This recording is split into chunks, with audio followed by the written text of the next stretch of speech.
Hi అండి. ఇవాళ వచ్చి గుత్తొంకాయ కూర ఈజీగా నా వేలో ఎలా చేస్తాను చూడండి. సో వంకాయలు చిన్న వంకాయలు తీసుకున్నాను. అందులోకి వచ్చి ఫస్ట్ నేను తిరుగుబాతలోకి ఆయిల్ వేసి ఆవాలు వేసాను. అందులో ఆనియన్స్, గ్రీన్ చిల్లీ వేసేసాను.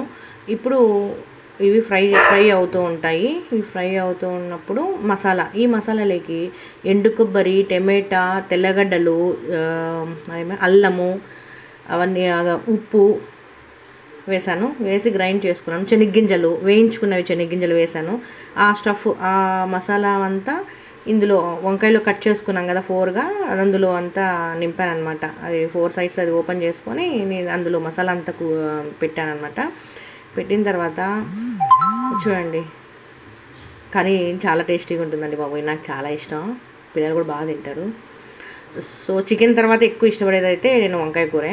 సో అలా అన్ని వంకాయలకి పెట్టేసుకున్న తర్వాత ఆయిల్లో ఎలాగ ఫ్రై అవుతున్నాయి కదా, అందులో వేసేసాను అనమాట. వేసేసి ఏం కదపకుండా నేను కరివేపాకు వేసేసి క్లోజ్ చేసి పెట్టేశాను కొంతసేపు.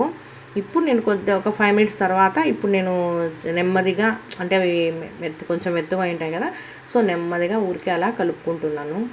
అలా ఫ్రై చేసుకోవాలి. ఒక 15 మినిట్స్ అలానే ఫ్రై చేసుకోవాలి, అంటే వేపుకోవాలన్నమాట. చూడండి ఎంత బాబోయ్, సూపర్ క్రీమీ స్ట్రక్చర్లో చాలా బాగుంది. ఇంకా ఇంతకుమించి మసాలా అయితే నేను ఏం వేయను. కొంతమంది లవంగాలు అవన్నీ వేస్తారు, నేనైతే అలా అసలు వేయలేదు.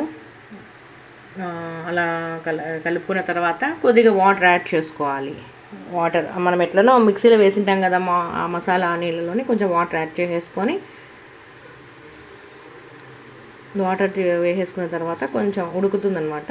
చూడండి కొద్దిగా ఉడుకుతుంది. ఇప్పుడు చూడండి ఇంత క్రీమీ స్ట్రక్చర్, ఆయిల్ అంతా పైకి వచ్చిన తర్వాత అంటే మనకు బ్రింజాల్ ఇదైనా అనమాట, ఉడికింది అని అనమాట. ఇప్పుడు ఈ స్టేజ్లో మీరు కొద్దిగా వాటర్, మీకు ఎంత పర్సెంట్ కావాలో అంత వాటర్ నేనైతే కొంచెం వేసాను, ఎందుకంటే మాకు 2 టైమ్స్ కావాలి కాబట్టి. సో వావ్, నైస్, చాలా బాగుంటుంది. మీరు యాక్చువల్గా అందరూ చేస్తారు, బట్ నేను ఈరోజు చేశాను కాబట్టి ఇంట్లో నేను వీడియో పెడుతున్నాను. ఓకేనా? Please support and subscribe, like, share, comment. Me comment అయితే చేయండి. ఇదిగోండి నేను కొద్దిగా వాటర్ వేసుకున్నాను, ఇప్పుడు ఉడుకుతోందనమాట. ఇంకొంతసేపు కొంచెం ఉడికిన తర్వాత మీకు అది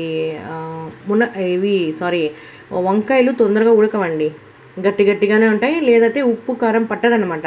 సో మనము ఇలా ఎక్కువసేపు ఫ్రై చేయడం వల్ల ఏమవుతుందంటే చాలాసేపు ఉడికిన తర్వాత ఫ్రై చేస్తాం కాబట్టి ఉప్పు కారంలో అది బాగా పట్టుకుంటుంది.